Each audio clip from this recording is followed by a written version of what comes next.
rencana-Mu dalam hidup kami. Kami rindu hanya mengejar perkenanan Tuhan di hidup ini dan bukan yang lain, Bapa. Urapi setiap kami, urapi hamba-Mu yang tidak ada apa-apanya, sampaikan isi hati-Mu bagi kami. Dalam nama Yesus kami berdoa bersyukur, haleluya, amin. Iya, amin. Shalom saudara, selamat hari Minggu. Saya mengucapkan buat kita semua yang terus setia untuk ada di mesbah doa. Ya saudara, hari ini saya pengen kita sama-sama belajar. Ada begitu banyak juga WA yang masuk yang bertanya tentang, Bu, ya apakah kutuk itu ada, apakah ya orang-orang yang hidup dalam kutuk itu yang seperti apa, ya yang bagaimana. Nah saudara, hari ini saya mau mencoba jelaskan. Firman Tuhan itu berkata ya kepada kita, hari ini Tuhan membentangkan di depan kita ada dua jalan. Ada jalan berkat, ada jalan kutuk saudara ya. Ada jalan berkat, ada jalan kutuk. Kalau kita memilih berkat, ya ada syaratnya tentunya. Kalau kita mau mengambil kutuk juga ya ada ya yang bisa mendatangkan kutuk atas hidup kita. Nah hari ini kita mau belajar. Saya berdoa biar semua yang kita belajar dari firman Tuhan ini boleh kita terapkan sehingga kita boleh mengalami berkat-berkat Tuhan. Ya, iya. Yeremia pasal 17 ayat yang kelima berkata begini saudara. Ya, Yeremia 17 ayat yang kelima. Beginilah firman Tuhan, terkutuklah orang yang mengandalkan manusia, yang mengandalkan kekuatannya sendiri dan yang hatinya menjauh daripada Tuhan.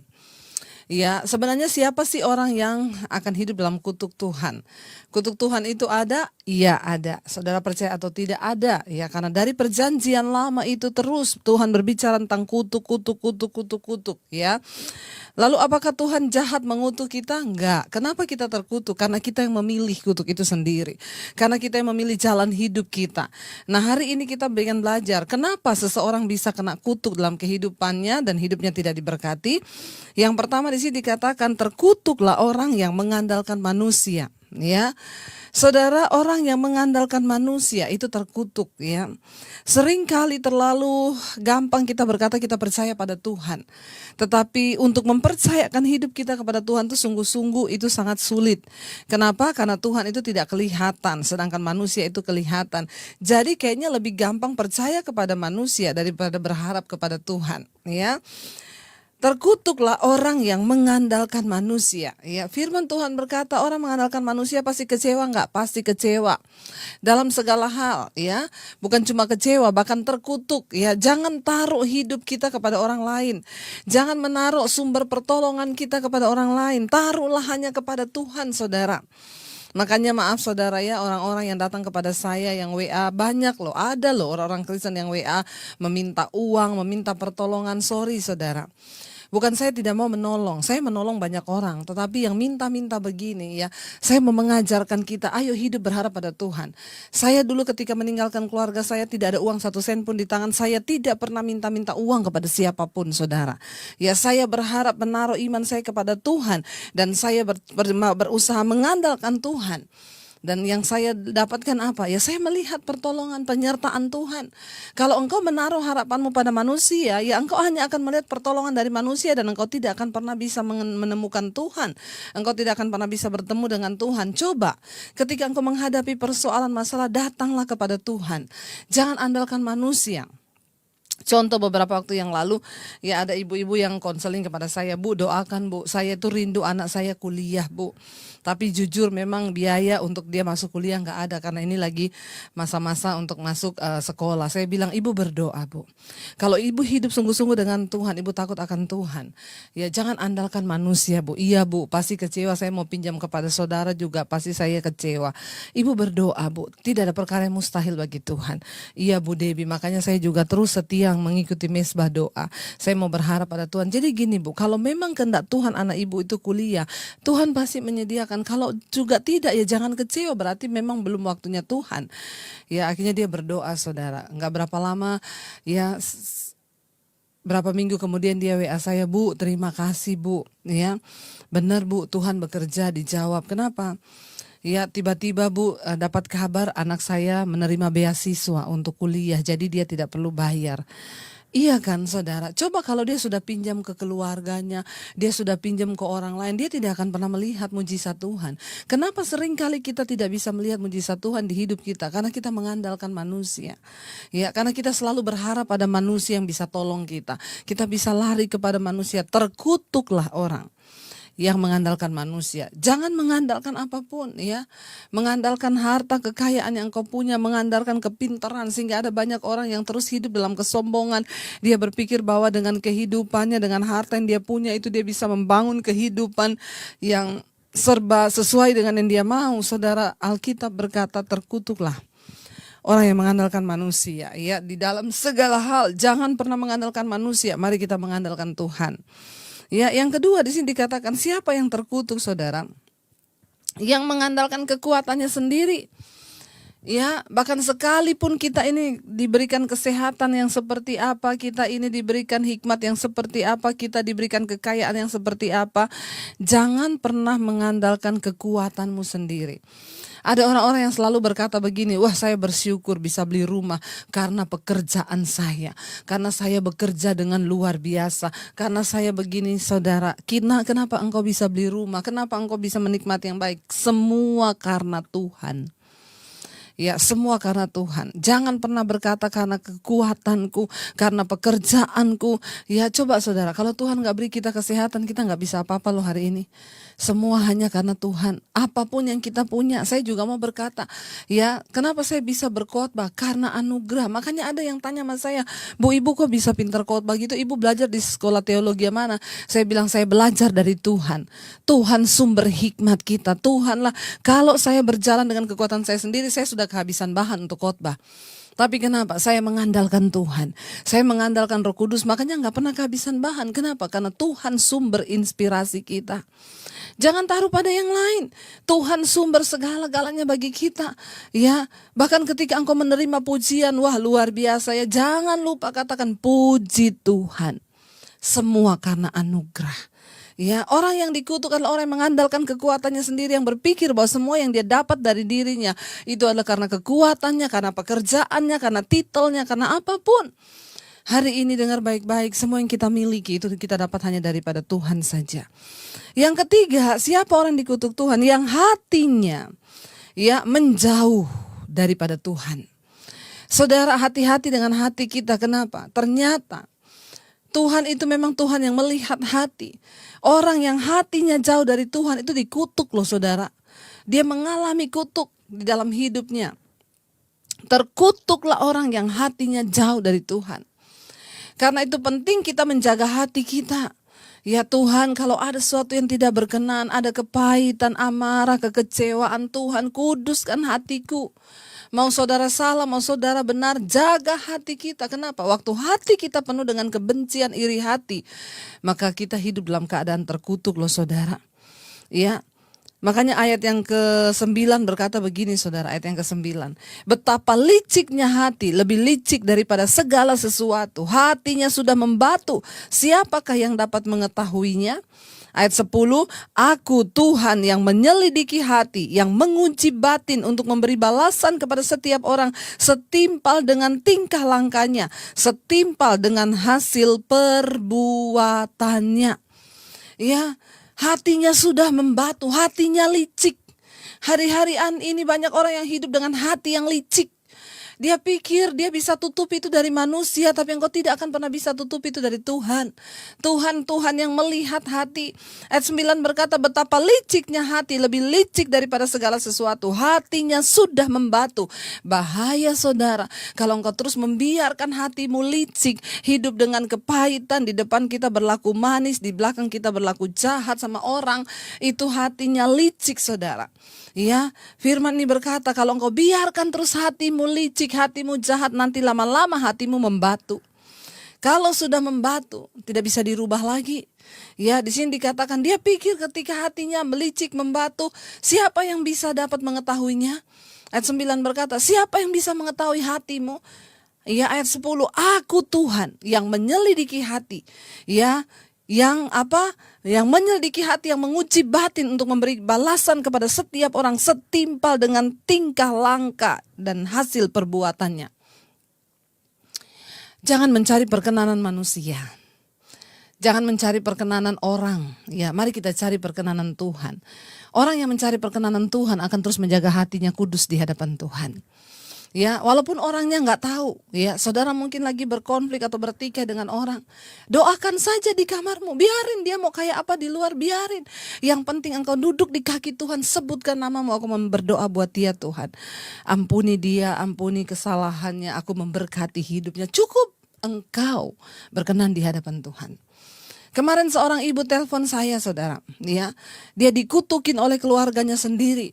Ya, ketika dia sedang hamil besar, ya, saudaranya bilang, nanti ya saya kutukin kamu mati dengan anakmu. Dan perkataan itu masuk dalam hatinya. Ya, dia terus berdoa, Tuhan jangan sampai kena kutuk. Setelah anaknya lahir, ternyata kepahitan itu masih terus ada di hati. Sekarang anaknya sudah berumur, sudah berapa, mau 10 tahun, dia masih tetap ingat. Tiap kali ya lihat kakaknya, dia ingat perkataan kakaknya, lihat kamu saya kutuk mati sama anakmu. Lalu dia mendengarkan khotbah saya, dia telepon saya, Bu, ya apa yang harus saya lakukan? Saya bilang, ya Tuhan melihat hatimu loh Bu, ya hati-hati jangan sampai anakmu ini sudah lahir, sudah hampir mau 10 tahun. Tuhan sudah menyatakan bahwa Tuhan membela engkau, tapi kalau hatimu tidak beres, ya bagaimana saya membereskannya? Doakan kakakmu. Setiap kali saya lihat dia, saya benci sekali karena saya ingat kata-katanya itu selalu terngiang.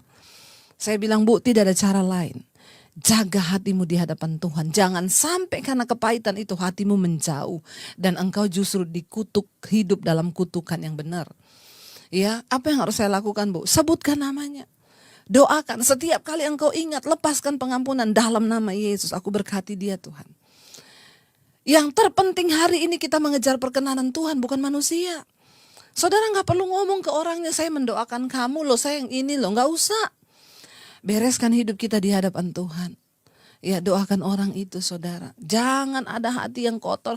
Setiap hari kita perlu berdoa, Tuhan jagai hatiku saya setiap hari Tuhan. Apa yang tidak berkenan, apa yang belum beres di hatiku, Tuhan tolong Tuhan. Kalau ada kebencian aku melepaskan dalam nama Yesus.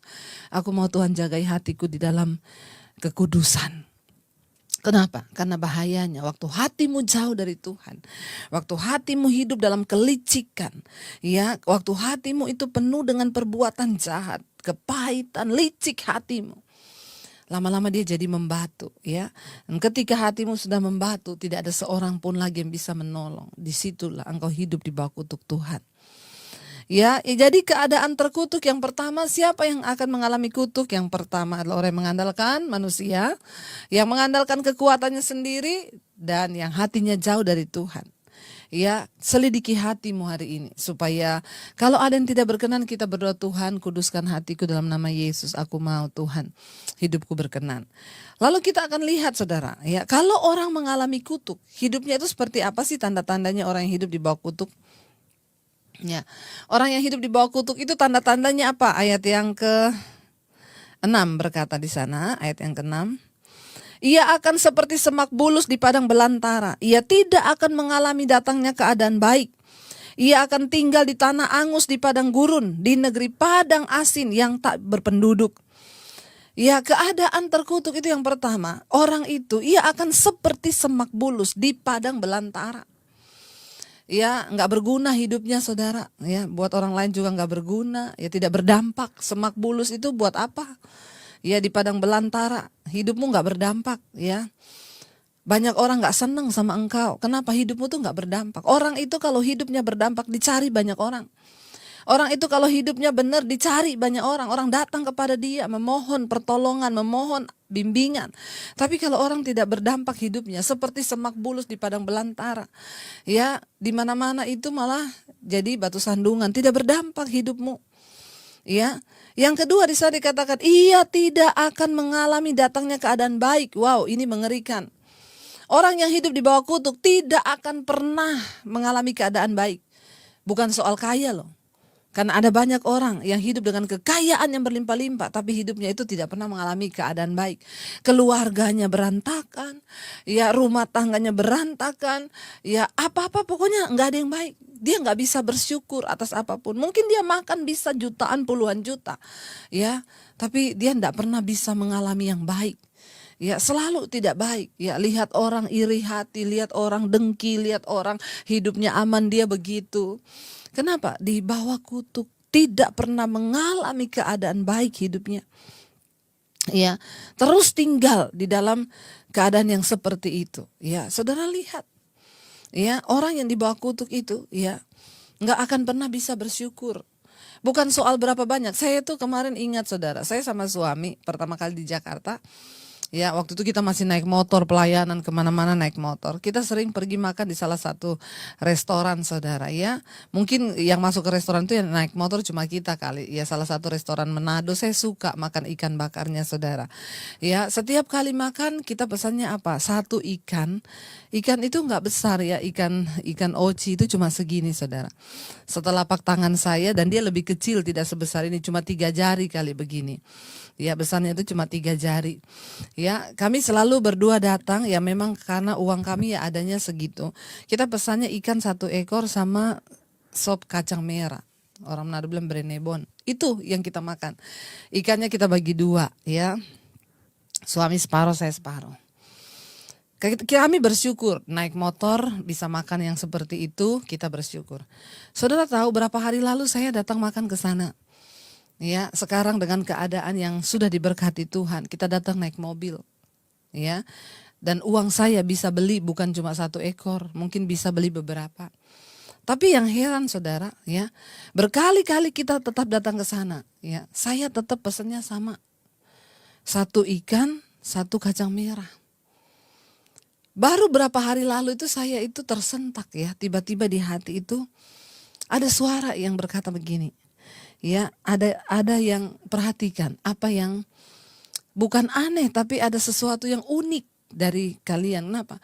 Dulu kalian datang naik motor pesannya ikan 1 ekor dan kacang merah 1 porsi. Sekarang kalian datang udah naik mobil, tetap pesannya 1 ekor ikan dan 1 mangkok kacang merah. Iya ya, saya bilang sama suami saya, kok bisa ya? Apa karena kita ini pelit buat diri kita? Enggak, ternyata. Ya, saya menemukan di situ Roh Kudus kasih saya hikmat berbicara begini saudara. Ya, bukan soal berapa banyak yang engkau makan. Saya bisa beli 5 ekor ikan itu, bisa. Tapi kenapa kami tetap beli 1 ikan bagi 2 dan 1 kacang merah? Itu sudah cukup buat kami dan kami sudah bahagia. Letak kebahagiaannya bukan ketika engkau punya uang berlimpah lalu engkau hambur-hamburkan, engkau makan dengan apa yang engkau makan itu. Bukan itu letak kebahagiaan hidup. Letak kebahagiaan hidup sekalipun kita menikmati tetap sama yang waktu kita susah dulu. Tetapi rasa nikmatnya itu nggak beda. Ya, ada uang banyak, ada uang sedikit, kita tetap menikmati kenikmatan ya 1 ekor dibagi 2. Ada orang saudara yang berusaha mungkin dengan ya menunjukkan segalanya. Ya saudara, ya maaf saudara.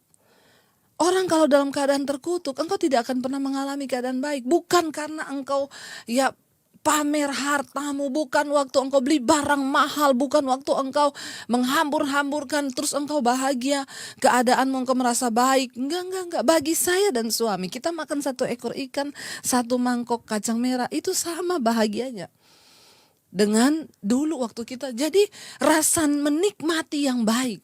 Perhatikan baik-baik, orang yang disertai Tuhan, ya bukan soal uangnya banyak atau sedikit. Ketika engkau bisa menikmati dengan rasa syukur, saya baru menemukan di situ Roh Kudus berbicara di hati saya, perhatikan. Sekalipun 1 ekor dan 1 kacang merah, kamu menikmati kan? Iya, dan itu memang cukup dengan takaran kami. Kami makannya memang pas segitu.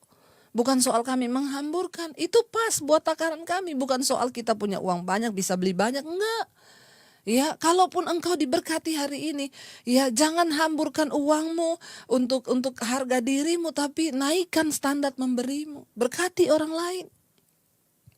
Karena waktu kita hanya berpikir bagi diri kita, saudara, kita nggak akan pernah cukup. Tapi ketika kita berusaha menjadi berkat bagi orang lain, maka disitulah kita bisa menikmati. Ya, oh ternyata ya lebih berkat memberi daripada menerima. Saudara, ya orang yang hidupnya dikutuk itu tidak akan mengalami yang baik. Hidupnya penuh sungut-sungut, kehilangan damai sejahtera, gak ada sukacita. Apapun yang dilakukan kelihatannya walaupun mungkin uangnya ada, tapi dia gak akan pernah bisa menikmati.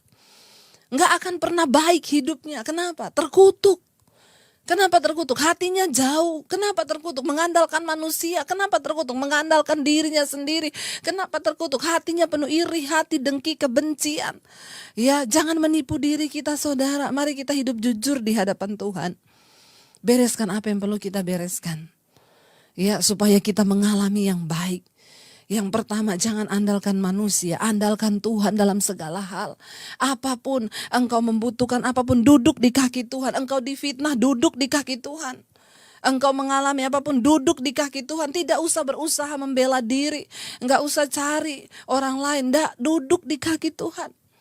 Ya, ketika engkau mengalami apapun, duduk di kaki Tuhan, itu artinya engkau mengandalkan Tuhan, dan Tuhan akan memberkatimu. Ya, bagaimana supaya kita bisa tidak terkutuk? Ya, jangan mengandalkan diri sendiri. Terkutuklah orang yang mengandalkan diri sendiri. Ya, kemarin saya berkata, saudara, ya, kemarin channel YouTube saya 200.000 subscriber. Saya mengucapkan terima kasih buat semua saudara yang juga mendukung channel ini. Tapi saya mau bilang, dari diri kami sendiri, aku tidak berani berkata bahwa apa yang kami capai sekarang karena kekuatan dan pekerjaan kami. Justru semua yang kami lihat sekarang itu adalah pekerjaan Allah di dalam kami. Tuhan yang mengerjakan di dalamku. Saya tidak pernah mimpi seperti ini. Saya tidak pernah membayangkan seperti ini. Tapi kalau Tuhan memberi, dan kalau kita diberkati, tidak ada yang bisa tutup, saudara. Orang gak bisa tutup jalanmu. Ketika engkau menjadi orang yang disertai dan diberkati Tuhan, Tuhan akan buka jalan. Tuhan buka jalan. Orang hanya akan tercengang melihat hidupmu. Wow, wow, wow. Gak perlu iri. Ya, mari kita menata hidup di hadapan Tuhan. Ya, jangan mau menjadi orang yang dikutuk Tuhan. Jadi hari ini, nanti kita akan lanjutkan minggu depan bagaimana orang yang diberkati Tuhan. Ini orang yang dikutuk Tuhan. Mari kita hidup supaya cari perkenanan Tuhan. Ya, kita mau mengejar apa yang baik di mata Tuhan. Supaya Tuhan juga menyertai hidup kita. Apa yang perlu kita bereskan, mari kita bereskan. Ya, kalau saudara merasa ayat ini buat saya, bertobatlah. Karena ayat ini juga buat saya loh, ya. Jangan ngomong, wah itu mesti Bu Debbie singgung ini, singgung ini, singgung itu. Sorry saudara, saya tidak punya kepentingan pribadi dengan hidup saudara. Tugas saya menyampaikan firman Tuhan. Tugas saya menyampaikan kebenaran. Ya, tugas saya menyampaikan apa yang Tuhan suruh saya sampaikan. Kalau saudara responi dengan benar dan bilang, Tuhan, aku mau berubah. Aku mau diberkati oleh Tuhan. Saya gak mau dikutuk Tuhan. Mengandalkan kekuatan saya, mengandalkan manusia. Ya, ada masalah, minta tolong sama manusia, cari manusia. Ya, apa-apa cari orang. Ya, gak ada duit, pinjem sana, pinjem sini. Hello, please, andalkan Tuhan. Dia Tuhan yang hidup dan masih sanggup bekerja menyatakan kemuliaannya. Jangan andalkan dirimu sendiri. Sesehat apapun engkau, satu saat kalau Tuhan izinkan sakit, kita bahkan gak bisa apa-apa loh. Ya, jangan sombong dan berkata aku karena aku bisa, aku punya. Rendahkan diri di kaki Tuhan. Dan berkata, Tuhan, ini hidupku, aku bisa semua karena Tuhan. Ampuni kalau selama ini aku sombong, aku mau rendahkan diri di kaki Tuhan. Karena kesanggupanku adalah pekerjaan Tuhan di dalamku. Aku tidak mau mencuri kemuliaan-Mu Tuhan. Kemuliaan hanya bagi Engkau.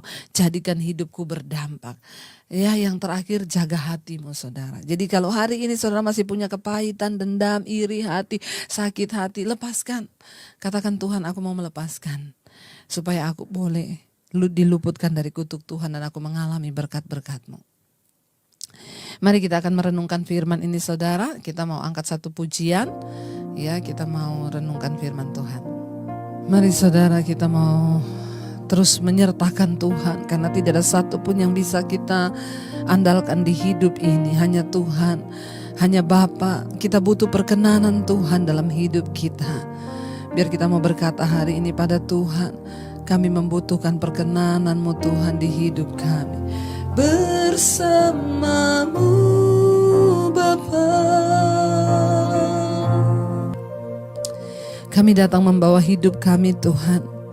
Kami butuh perkenanan Tuhan dalam hidup kami. Selidiki hidup kami Bapa, ampuni kalau kami mengandalkan manusia. Ampuni kalau selama ini kami mengandalkan kekuatan kami sendiri. Kami mau bilang hari ini segala sesuatu yang bisa kami lakukan itu hanyalah karena anugerah Tuhan. Semua hanya karena berkat-Mu Bapa.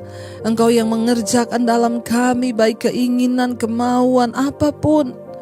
Tuhan yang mengerjakan di dalam kami. Terima kasih Tuhan Yesus, bawa hidup kami Tuhan jauh dari kutuk.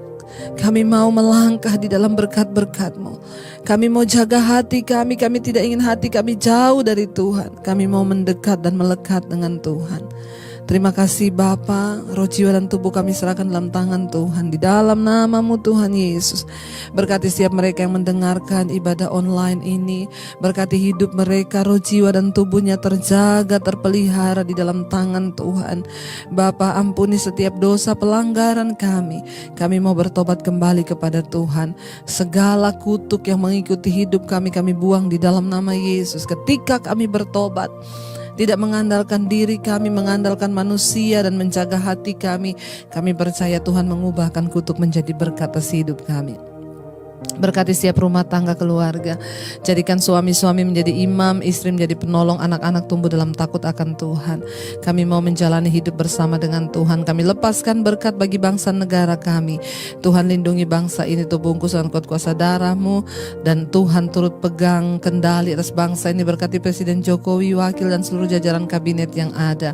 Berkat Tuhan tercurah, tidak ada kematian massal karena COVID, yang ada kesembuhan massal.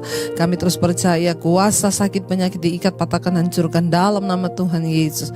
Terima kasih Bapa, kami membuka hati dan tangan kami untuk menerima berkat Tuhan. Diberkatilah Engkau dalam kehidupan-Mu, diberkati rumah tangga-Mu, diberkati pekerjaan-Mu, diberkati kesehatan-Mu, diberkati semua Engkau lakukan dengan tangan-Mu Tuhan, buat itu berhasil hidup-Mu menjadi tanda bagi kemuliaan-Nya. Terimalah kiranya berkat dari Allah Bapa, cinta kasih Tuhan Yesus Kristus, penyertaan Allah Roh Kudus menyertai hidup-Mu dari hari ini sampai kali yang kedua Tuhan Yesus datang menjemput kita semua. Nama-Mu tercatat dalam kitab kehidupan. Dalam nama Yesus yang percaya diberkati, katakan bersama, amin, amin. Tuhan Yesus memberkati, tetap semangat, dan nanti malam ada mesbah doa, dan tetaplah setia dan happy Sunday. God bless you.